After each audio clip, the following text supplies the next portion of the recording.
Oh my, how did Ben from Bald and Bancroft make such an amateur newbie mistake for traveling here in Eastern Europe? Bine ați venit, I am in Chișinău, the capital of Moldova, and in today's video we're going to review Ben from Bald and Bancroft. Recently he was in neighboring Romania and he fell foul to some local scammer girls, a bit similar to the video I made recently about Andrew Tate when he was in Odessa and he fell victim to some infamous Odessa scammers.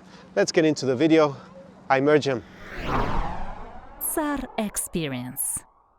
The scam you're going to see is also quite common in countries like Hungary, Poland, the Baltics, running down through to Romania, and also may happen here in Moldova or Ukraine or somewhere in Eastern Europe. So let's have a look. He's on, the video is actually on the channel of Ben's friend, Johnny FT. I'll link the video down below so you can watch it all afterwards if you want. So let's get into it and see what happened. They were in Bucharest, the capital of Romania, together. What fucking adventure? Are you making a video? Yeah! We got robbed I don't want to on the be- first day in Bucharest. Yeah, I guess in hindsight he probably wishes that Johnny FD wasn't filming him when he did this. So let's see what happens. I can't do it. All right, so the scene is set there and Ben and Johnny seem to be in Bucharest, the capital of Romania. They've just arrived, first evening, met some people at their hotel. They decided to go out and have some drinks. Now, I actually recognize where they are. I've been to Bucharest quite a lot. And this is already the first mistake before we get into what the scam was. They picked a location that's extremely touristic. And that's actually really the key as to why they ended up exposed to some dodgy stuff in Bucharest. They're out having a good few drinks, getting into the mood. Little did we realize that this girl in the red and her friend were waiting for us to get drunk so they could take advantage. But the reason that you don't go in Central and Eastern Europe is because they are shady as fuck. And the probability of you getting drugged, getting beat up, getting robbed is extremely high, significantly higher than the actual fun you're gonna have. I think that's a little bit exaggerated. I think if you have your wits about you, it'll be fine in Eastern and Central Europe. But yeah, there are these dodgy scams. You need to be aware of them. I think just being forewarned is being forearmed for these things. Sad to say, but this is a very common scam all across Eastern and Central Europe, where girls will get paid a commission for the guys that they bring in to these places, whether it's a nightclub, bar, or a strip club. So they kind of just wait around to see who's getting drunk so they can take advantage of their prey. In this case, it was us. So yeah, I've also encountered that in Central Europe and Poland once, where girls tried to get me to go into a place. I realized what was going on, fortunately, so I didn't end up having any issue, but it was one of these places you have to go downstairs, it was hard to get out of. Immediately they tried to get me to sit at a table, which would have had a minimum, but I sussed that out and I left immediately, and the bouncers they didn't stop me trying to get out, but you could have had an issue. It was pretty obvious in my case, but let's see what happens in their particular case here. And also, of course, being brought to a particular restaurant was a big scam in Ukraine in particular. Also in St. Petersburg, when we went to Russia a couple of years ago, and there basically, you know, they get a kickback from the restaurant. They normally have a card that tots up their points, or they're getting a percentage of the bill afterwards. Very, very common, unfortunately. You know what? Bald. Go to our neighbors.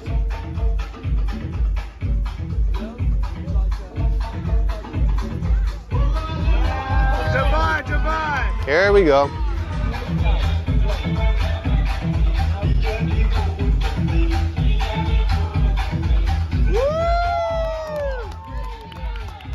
So anyways, Ben has decided, I think he may have had extra shots since he had an opportunity to invite in an attractive blonde girl at the table beside him. Nothing wrong with that in principle. So this is actually pretty camouflage so far. I mean, he took the initiative. He invited one girl across, maybe only had one shot or something to start off with. And it's not them actually coming over to him, but maybe they indicated they were interested before, who knows. But anyways, he's invited this girl from another table. One of the girls we were with got her phone stolen, and the two girls from the next table ended up working for the mafia they tried to get us into a strip club, and the guys would want 1,000 euros each for us to leave the place. So luckily we got out, but we're still missing a cell phone. Be careful, Bucharest, guys. It's a fun place, but it's a dangerous place. I wouldn't say it's very dangerous. I think you have a bit of an issue with maybe a little bit of petty crime. I wouldn't call it a very dangerous city. I think the problem is they have gone out in Centrovec, which is a very touristic city center area that has a lot of strip clubs. What else it has? It has bars, but not super high level bars in general. There are one or two nicer ones. But basically attracts a lot of guys on a weekend in Bucharest, right? And obviously if you have a lot of strip clubs, I know what else goes on there, probably a lot of sex tourists. And you know, girls who want to scam guys, this is going to be a good spot to go to. If I were there, well, I don't bring clients to Bucharest, but I have been there with friends often enough, we wouldn't really hang out in Centrovec very much. I think the second part where you're brought somewhere and then it's $1,000 to get out, that is classic. Also was a big issue until late 2021 in Kiev. There was an infamous place, a lot of guys wrote to me about it, and eventually the actual Ukrainian police raided it with, how would I describe it, what to do, a SWAT team kind of group, and they raided and they arrested the guys who were doing it because they had it underground and then you couldn't get out and they would basically beat you up to get money. Also, there's a place in Odessa that had that reputation. Also using violence to stop you leaving. And again, classic 1,000 bill, the girls just order something. And also in St. Petersburg, I saw it a lot. They would bring guys to bars just off Nevsky Prospect or Rubensteiner, and then they would pick special things off the menu. The menu would actually have those prices, but it'd be crazy price. Never run up a bill, maybe not of 1,000 in half an hour, but at least, you know, 600, 700 bucks with a special shisha. And yeah, just overpriced alcohol, and then, you know, it's there on the menu written, their special menu that you wouldn't have seen because the girl would have ordered it. So that is quite classic. Stealing of the phone, not so much. So I'm not sure what happened there, and he said it was one of the girls in the group. So let's see if we get any more info. Right, let's do some cocaine and let's celebrate. What have you got? Ecstasy? What have you got to celebrate? What have you got? All right, I'm just going to play that little clip of him talking about cocaine and ecstasy because that is something that some guys do when they're traveling as well, which is take narcotics. I'm not here to lecture about what you should do with your life, what you should take, but if you're in a city like Bucharest and you're looking for drugs on top of it, the people who are going to sell that are... What is the name of your channel? The name of my channel is my name, Connor Klein. Connor Klein. No, it's our experience. I'm not sure you're going to find it. I'm not sure these guys are quite at the age for this our experience. Do I have friends? I think I'm a loner hanging out in the park talking to you guys. I have friends, yes. They're just not with me sitting in Afghanistan Park. They're actually going to join me in a few minutes at the cafe next door. Bye-bye. So in Chisinau, the locals are a bit friendlier. A little less dodgy than in Bucharest, apparently. So yeah, so I was talking about if you're gonna get narcotics, something I'm not into, in Central Europe or Eastern Europe, like the people who are gonna be selling those are gonna be probably the dodgier people. So trying to procure them drunk in the center of Bucharest and Central. Bye-bye, la rivedere. Not the best idea, I would say, in general. Probably going to put yourself at a lot of risk. So anyways, let's go on and see. So apparently the phone is missing and they're trying to get it back. That's after it seems like they were already brought somewhere by these girls where it was $1,000 to get out, and they managed to get out, but you know, it was a dodgy situation. So let's see if they get their phone back.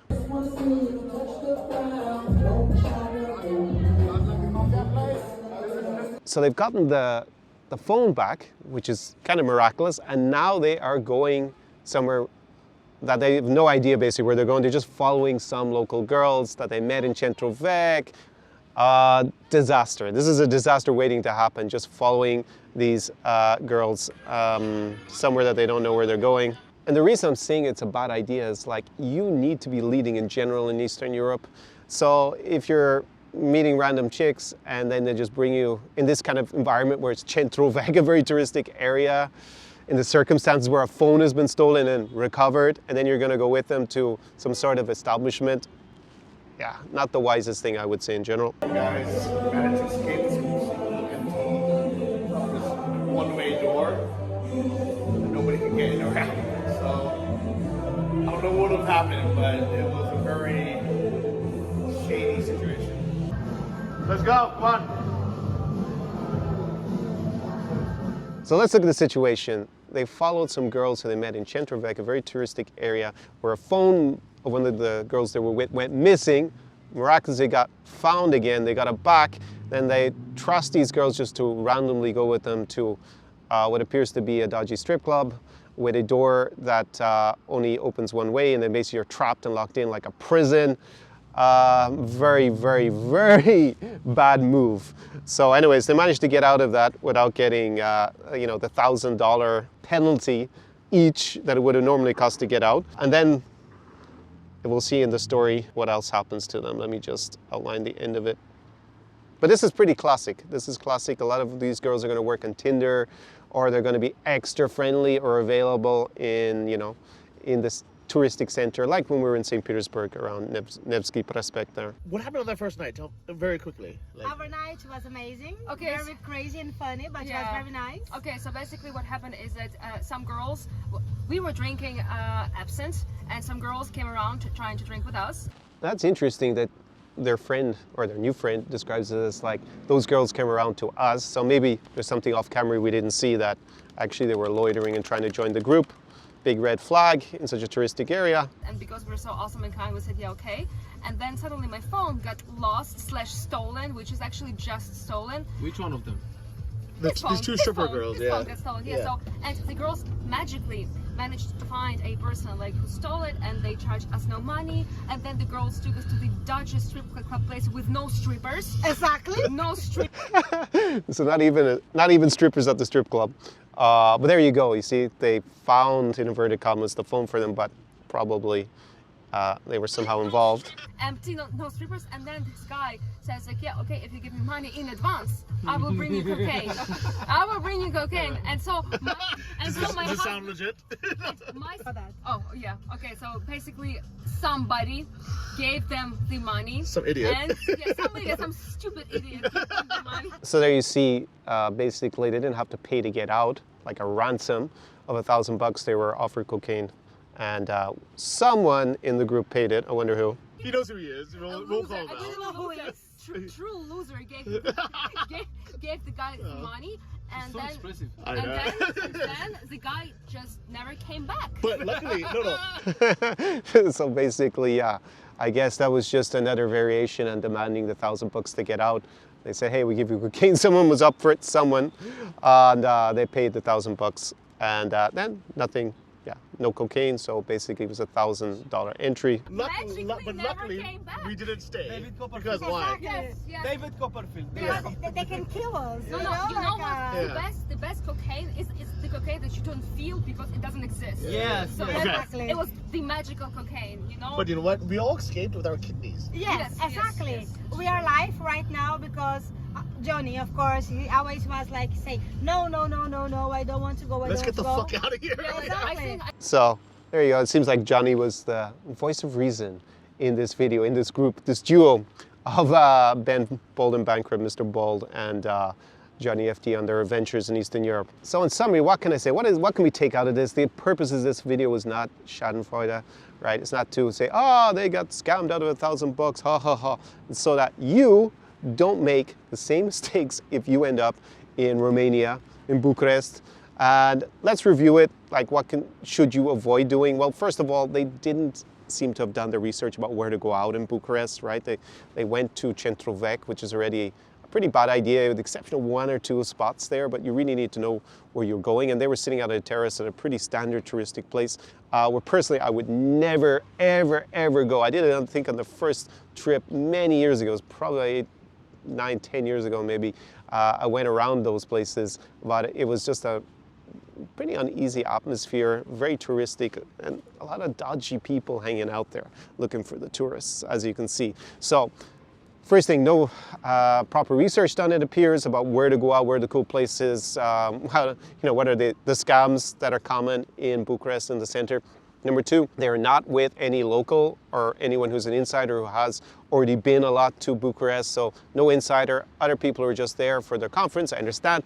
They met them there. They say, hey, let's go out. There's a little bit of networking already. And then they get absolutely hammered, which, okay, that's fine. But you need to have an insider, someone who knows what's going on in Central or Eastern Europe, because otherwise you leave yourself exposed to such scams ending up happening. Number three, they fell for some girls who it appears actually were loitering around them a bit, waiting to get invited or going to invite themselves over, and then they followed them, they let them take the lead. You cannot do that in Eastern Europe. Even if it's not a scam, it's just going to mean that women will not be attracted to you or respect you if they have to, if they don't know you. It's not like you're their guest or something in their country, and yeah, they have to show you where to go or lead you. This is a disaster. You never, ever, ever want to be doing that at all. Then the stuff with, I've been interested in buying drugs in Central and Eastern Europe from strangers in a club with no insider. Just a recipe for disaster, because what happens if the police raided there, you're a foreigner with lots of cocaine, or the suggestion that you're even interested in, the police can be in it often in Eastern Europe, and they might just show up and say, oh, you wanted cocaine? Well, now you're facing 20 years in prison, or you can give us all your money. We want 10K, or we're going to hold you. That used to happen, these kind of things used to happen more 10, 15 years ago, the real hardcore, like they're going to throw you in prison on a drugs charge that they've kind of orchestrated. So don't hear about it so much anymore, but you see it's taking a big risk, and in the end, they ended up losing $1,000, which is kind of the standard loss in many of the scams that I hear about in the region. Basically, in general, what I've been told by guys who write me, because I have this YouTube channel, I've discussed a lot about the dating scams. You can kind of put this in the same category. Mainly it was happening like over Tinder. I had a client actually come in late last year, late 2021, and he'd actually arrived in Odessa, and I'd warned him, if it's looking this easy on Tinder, you're probably going to be brought to this one bar, and they're going to run up a bill of $1,000, because I've seen the bill from it from some poor Swiss guy standing outside once, and they were charging him $330 for a shisha, a hookah. There's none. I don't know where in the world it's legitimately going to be that price. The bill was over $1,000, and she tried to bring him straight there. So fortunately, he'd already spoken to me on the phone. And then later he came with me to Kharkiv, and we had an amazing time. We lived this our experience together. So need to be very careful of all these scams. And yeah, in general, I guess it's like, you need to have common sense, and you need to have common sense for the region. So do your homework. If possible, have an insider or someone who's a local who you can trust from before, not some random chick that who is there in her skirt looking for a blondie in a skirt looking for some random foreigners hanging out in Central Vec. Very suspect, and definitely trying to procure narcotics in Eastern Europe just sounds like the worst idea possible. So let me know down in the comments what you think of what happened to them. I also thought it was interesting that like Johnny FD is kind of doing this kind of fly in the wall, following with Ben from Baldwin Bank Trip in several places, and the atmosphere is quite different to when Ben actually filmed himself, probably places like this with a Soviet War memorial. And you get to see a little bit about how it's framed, that Johnny seems to be the voice of reason in all these kind of videos. Let me know what you think about those kinds. Maybe you've been a victim of them yourself, and let me know down in the comments below what happened and what they should have done. Or maybe you think that's par for the course. Whatever, you lost $1,000, or someone lost $1,000 on their trip to Bucharest, and it's not really a big deal. They got the phone back. It was all a good story and a good memory. Let me know your thoughts down below. And if you are thinking of coming to Eastern Europe, not necessarily Central Europe, because I do not go with my clients to Bucharest. I just don't think that the juice is worth the squeeze. Is that the expression that people use? Yeah, I just don't think that, that, as I said in that video about Andrew Tate as well, because he was based in Bucharest, it's really just not as attractive as the options around it. We are in 2022 with Russia's invasion of Ukraine, so we need to look for alternatives. But I have been here in Moldova with my clients, living the Czar experience. having an unforgettable weekend. You will be with The Insider, as one of my former clients called me, and he actually also came here with me to Chisinau, Moldova. It is by invitation only to come and live the Zara experience with me. There is an application form down below. Go also check out my playlist of the cities that I have gone to before with clients, and there are some client testimonials there. You'll get a feeling for what's involved in the Zara experience and whether it's a good idea to apply or not. So go just check out that playlist. I'll link it up above and down below in the description. And yeah, in this, as I said, we're not going to go to Bucharest in Romania, but I've been with clients in Kazakhstan. Yes, Kazakhstan. It is not the Borat stereotype or some post-Soviet stereotype like you might have seen in a bold and bankrupt film. It has amazing nightlife, amazing places to go out in. Almighty Almaty, former capital of Kazakhstan, was spectacular. Was there in October with a client. Been here with a couple of clients also in Chisinau. I have another one coming next month. And also, I'm open to going to the Baltics, and we could do it together. What are you doing next weekend? If the Zara experience is for you, then down below is a link there. And otherwise, I'm going to go and actually meet some local friends at the cafe right beside me here. I'm not in the center of Chisinau. I'm obviously out a little bit near this park, but this is actually a pretty nice part of the city also to hang out in. So I will see you in the next video. La revedere. Do svidania from Chisinau, Moldova. Zara Experience.